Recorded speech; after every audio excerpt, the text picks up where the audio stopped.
Gentlemen, the time for us to honor the order of equality has come. The days of treating people differently because of their genders are over. Shawty is a strong, independent woman. She don't need no man. She can open up her own doors, change her own tires, pay her own bills. Next time you sit in a packed out waiting room and a woman walks in looking for an empty seat, don't even think about giving up yours. Those legs she's standing on are strong, independent woman legs. You offering her your seat will only offend her. Next time you see a woman carrying something heavy by herself, walk up to her and tell her that she's doing a great job. We love to see strong, independent women. Next time you're driving her home and dropping her off, listen, we don't care if Shawty lives in the hood. Fellas, we can't forget, she is a strong, independent woman. She can fend for herself. If someone tries to mug her, don't get out of your car. It's not safe out there. Let her handle it. She got this. Every time you drop Shawty off from now on, speed off as soon as she closes that car door and takes a couple steps onto the curb. We don't do this for ourselves. We do this in the name of equality. Know the game and play it well.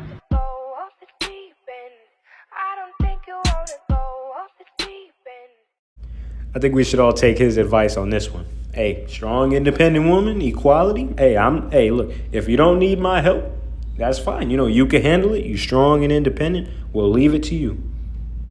Then I guess they all decided to go to the strip club. I have something against going to a strip club alone in Vegas while hiding it from your wife. A few weeks ago, this woman went viral for exposing her husband for cheating on her at a Las Vegas strip club, where he alleges he was drugged and can't remember anything, but he also refuses to take a drug test. A few days later, that same lady posted this.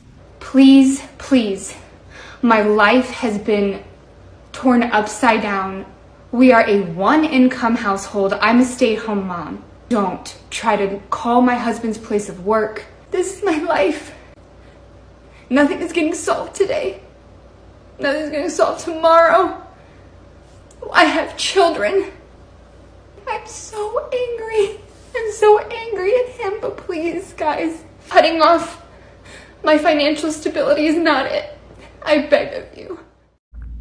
Okay, so this situation is just, it just shows how women don't know how to handle their emotions, and they make irrational decisions because of however they feel.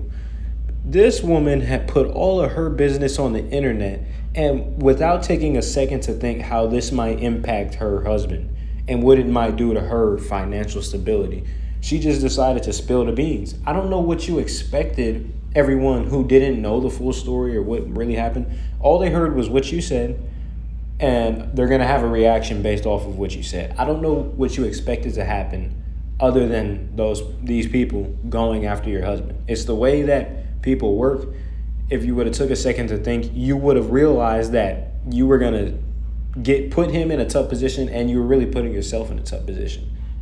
And I don't know, like, we don't know the details. We don't know the real story behind what happened exactly, but you're just worried about your financial stability. That's all you're really worried about. Everything else could go out the door. You got kids with this man, you married this man for however long you guys have been married. And at the end of the day, it was just about your financial stability. So much so to the point that you were on camera crying and begging people not to come at him. It's just the craziness of these women today.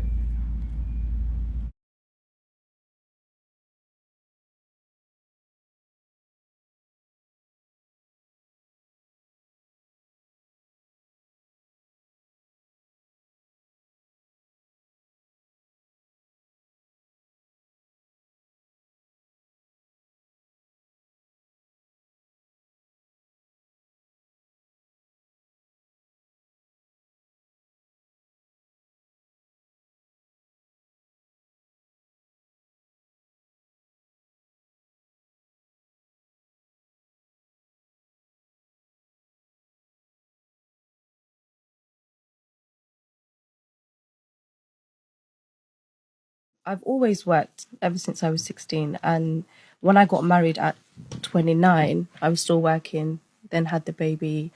But I can honestly say maternity leave, and then alhamdulillah, well, not alhamdulillah, but alhamdulillah in a certain way, we had COVID straight after. So my daughter was at home with us. Those 2 years were the best years of my life because I got to see both sides. I remember your video. That's it. Yeah. So I got to see both sides. I got to see the independent, working woman who was almost, I wouldn't even say almost, I was a feminist You know, I was very for girls, do your thing, get your own money.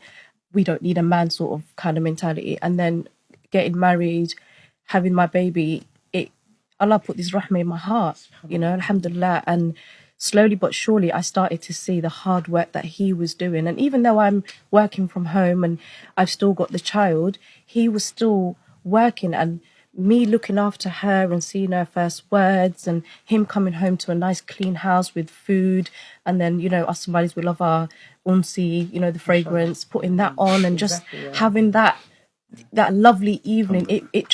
It made my heart swell, and I started to do a little bit more research into like traditional female and male roles, and that's when I started to see that I'm not seeing all of this around me. In fact, the traditional female role is pushed down and it's sort of ridiculed, and people look down on it and they're like, oh, you know, he's taking, you know, he's taking advantage of you. And that's not really the case, because where I'm going to work, I'm putting my hard work into this company. Some fat cat at the top of the company is getting all the benefit. But when I'm at home, I'm seeing the benefit in my husband and my children and my home. And even that, to you. And like to me how as you well. described the happiness. Oh you my know, God, it I brought loved to you it. the balance, mashallah. Particularly, you know, my maternity leave, where I actually even have to focus on work. And he would go to work, his stomach is full, he's coming home.